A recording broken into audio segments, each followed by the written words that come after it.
anxietycenter.com.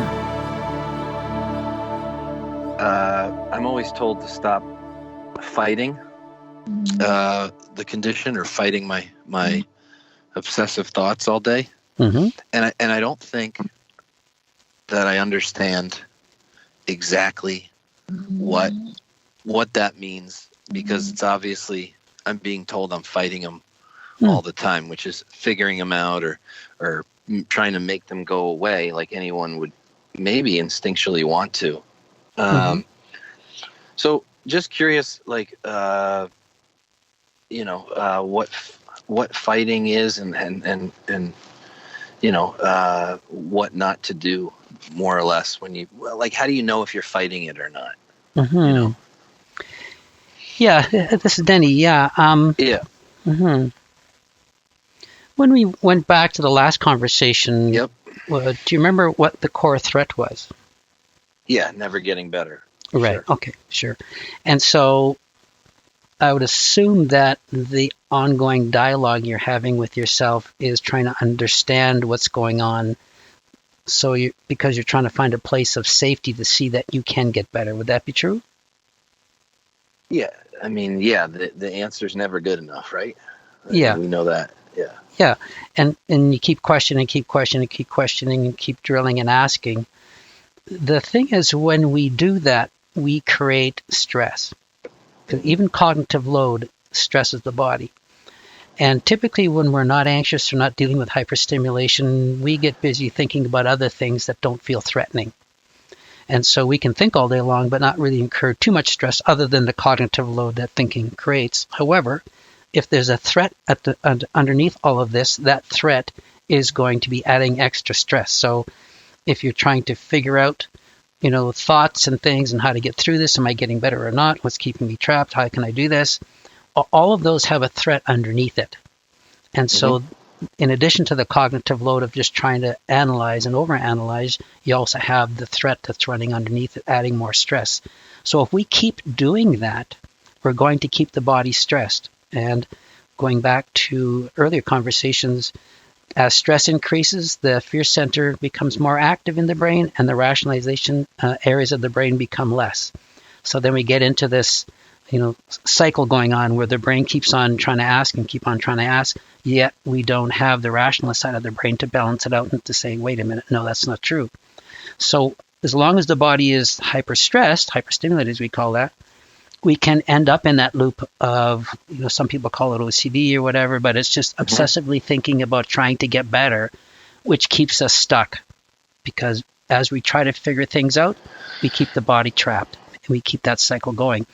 So I think maybe what your therapist was talking about is you will keep your anxiety elevated by keep doing that behavior. So if we know that is the behavior that's keeping us stuck, that's the one we have to deliberately intervene on so that we stop doing that behavior to give the body a chance to gear down so that the two parts of the brain can start to balance out again.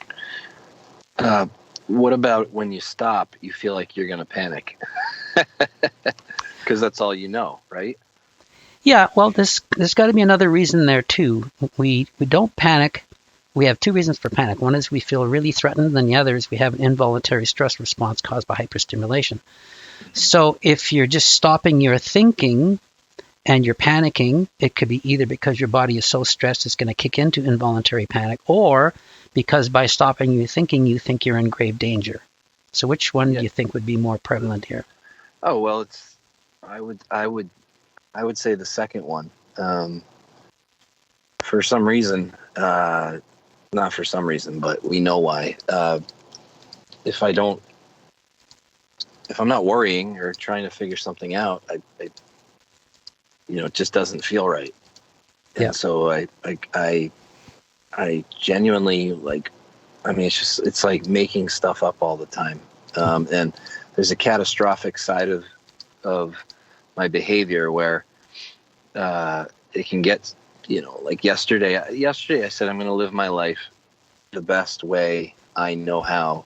So, I took the kids to school. I did usual stuff I haven't done in a long time. I did errands. I had an hour and a half conversation, all of that. But as the day was going on towards the end, literally, it was like I was going to pick up food all day, and I was, like I sit in the car by myself. Whenever I'm by myself, especially, it feels like it's just coming and coming, and I'm like, get out of my head type feeling, and almost like I can't not do it. Does that make sense? Like, I don't know. Yeah. Okay. I have a couple questions then. If you want to rate these threats on a scale of 0 to 100%, 0 being 0, not frightened at all, or 100% being maximum frightened. The threat is, if I don't figure this out, I could be stuck in anxiety for the rest of my life. Where would you rate that threat? It's got to be 99. It has to be. Okay. I mean, that's been the root of this whole thing for me. Sure. Second one is, if I don't worry, I don't feel safe. Mm-hmm. Where would you rate that? I mean, it's got to be 90. Okay.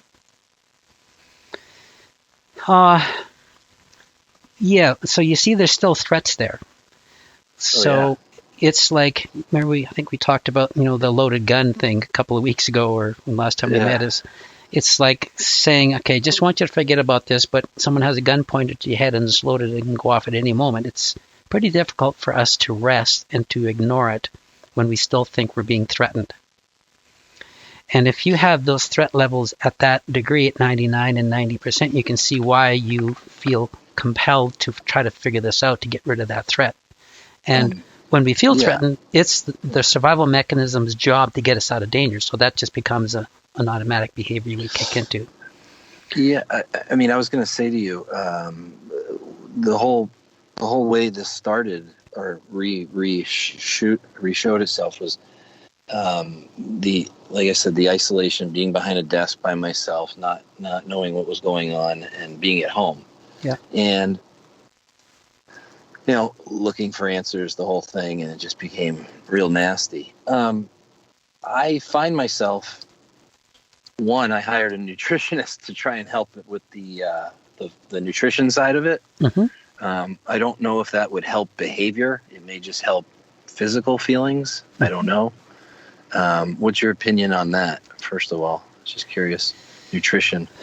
Well, nutrition can play a role, although it's minor for most of us, especially when we're dealing with anxiety issues. Okay. It mostly will come down to behavior. Now, if we're consuming large amounts of fast food and stimulants, well, that's a different story, but I doubt that you are. No, I'm not. So nutrition will play a minor role, and sometimes we can have a nutritional deficiency that can elevate things, increase symptoms. But again, most of people who struggle with anxiety disorder, it comes down to behavior. So I have a couple more questions. Yes. Okay. Same scale, 0 to 100%, but this time it's in agreement. 100% means you agree 100%. 0 means you don't agree at all. So this statement here, I don't like to be alone with my thoughts. Where would you rate that? Oh, I was about to bring that up, 100. Okay. And what about the one that says, my thoughts frighten me? Probably real high, like obviously like 80. Okay. I keep trying to figure them out. Yeah. And then the last one here is, I'm not in control of my thoughts. Yeah, I don't believe I am. Like a 90. Okay, sure. All right. So just in these questions alone, I hope you can see how you're feeling compelled to keep figuring this out. Look at the threats, right? Mm-hmm. You have statements that, I don't like to be alone with my thoughts because they probably pose some risk and they're causing you to panic. My thoughts frighten me for that reason, and I'm not in control of them because I'm struggling.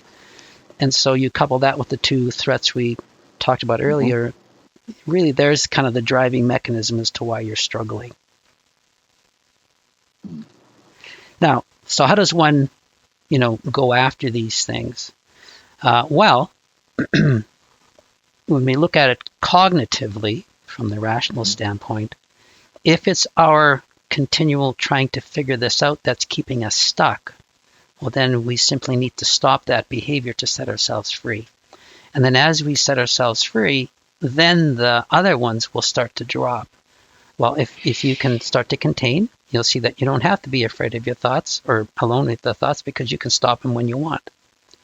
And then your thoughts won't frighten you because you're in control of them.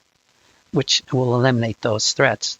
But because you're struggling and trying to figure this all out, it just seems to you that your thoughts are driving all of this that you have no control over. But in every single case when it comes to behavior, we do. I think what else is feeding all this is habit. You are an analytical person, always have been. It's just that you've turned that overanalyzing in on yourself rather than externally on the things that used to occupy your mind. And then we establish fears about that, and away we go. Does that all make sense so far? It does. This is the first time in my life I haven't had any structure and not working. Yeah. So it's for me, it poses a little bit of a issue because I'm really not focusing on anything else. Correct? Yep. Yep. Well, you are. You're focusing on your condition, right? Yeah. Yeah. Yeah. And I coached football for my son last week, and it was almost gone for 2 hours. Mm-hmm. And it felt, I was like, wow, this is great. And I told Stacy that, and he was like, that's because you didn't care for 2 hours. It wasn't as significant. Yep. So, and then I'll let someone else talk. The question was, we always say we don't want to be doing too much to stress the body, but I think is there such thing as not doing enough, like in your life, to distract yourself and get involved in other things? Correct? Right? Yeah, I'm a big proponent of just reducing stress, but living your life as normal as you can.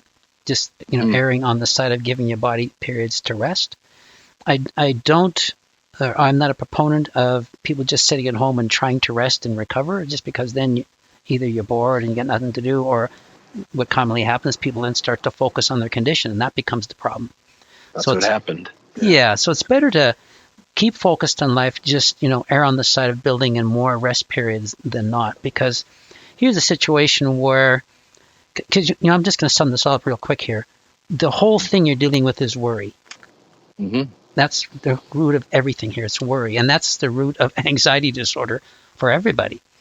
We perceive a threat and then we worry about it. And how we worry about it is we imagine the worst, and we keep thinking it's going to happen. That keeps scaring us. We keep imagining the worst. We try to figure a way out. If we find ourselves stuck, then we become more afraid, and we just keep this snowball going. So worry is the issue. Worry is the problem, and worry is a habit. We're trying to, threat assess, try to solve problems. But if that's what's keeping us stuck, you see how we just keep on spinning our wheels forever and ever and ever. So we have to identify the problem. All right, so if worry is my problem, not all these other things, my being alone with my thoughts won't be an issue, again, if I can contain. My thoughts won't frighten me if I can control them, and if I control everything, then who cares about all the rest? So you have to get to that place where you start using containment as your tool to show and to prove to yourself that you are in control of your thinking, which means you don't have to be afraid of them. And because everyone picks their thoughts and behaviors, even though it might be subconscious and automatic, we still do it. They become habits which we can change. So we can deliberately change behavior anytime we become determined enough to do that. So when Stacey says, probably recommended, focus externally, find things that you're really passionate about and focus on them. Because when you do that, just as you were coaching, you had 2 hours of reprieve. Mm-hmm. And you didn't do nothing other than just focus on something else. You weren't in any danger. So you focused on other things. And because you weren't worrying, guess what? You had some clarity. So that is it's the worry behavior that's the problem. That's the thing that you want to work at changing. All the other things here will be alleviated once you build that confidence that, hey, I can stop myself from doing this. It's like, years ago I worked with a client who really got himself into a cognitive mess, so to speak. And what I mean by that is he started to become fearful of every thought he had. Mm-hmm. And he would ruminate about them, imagine the worst, not realizing. And even though we talked about worry being the problem, I don't think he fully got it until a little bit down the road, when he realized it was his own worrisome behavior that was keeping him stuck. So he decided to, I'm just not, when that worry thought pops up as a habit, I'm just going to ignore it and move on. Just like I did, years ago. I said, you're an anxiety trick, forget it. I'm not buying into you no more. I just ignored it and moved on. And because that stopped the worry, guess what? Give the body enough time to get better. And the same will happen for you. It's just that right now you feel stuck in this forest of trying, can't find a way out, when in fact you're actually walking the same circle in the forest. If you just pick a path and move out and focus externally, you'll come out of it recognizing that you're continually trying to solve the problem is what is creating the problem. And it sounds kind of strange, but instead of saying containment statements to myself, I find myself doing like OCD rituals in my head, like all day, trying to like focus on something else that's totally irrational. Like I'll say, you know what I mean? To make myself feel better, but I don't think it's working. Mm-hmm. So I was curious, like with the containment statements, is that something that because this is all day, that you continually keep saying to yourself over and over all day? Well, because this has become a habit for you, yep. It's an ingrained habit, and because you feel threatened, your brain, your mind is going to go back and try to figure it out because it still thinks it's in danger. So how you prove to yourself you're not in any danger by just ignoring it, because if you recognize, again, worry is the problem, not all the other stuff, it's worry. And if you don't engage the worry thoughts by saying, no, that worry right there is the problem, I'm not going to do that no more.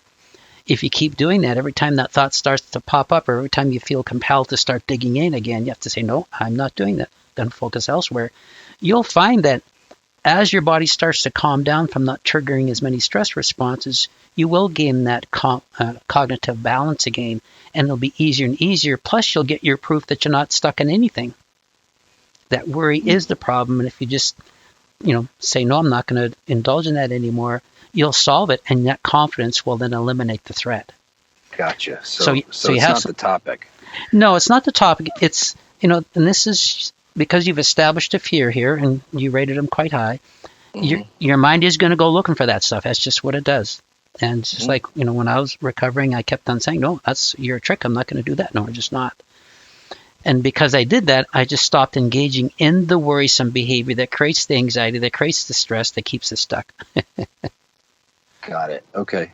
Yeah. Got it. Okay. It really isn't. It sounds simple, but it's really that hard. it is because, the survival mechanism is going to try to save you because it still thinks it's in danger. And that's the hard part of extinguishing fears, is taking enough time and patience to convince the fear center that it doesn't have to do that no more.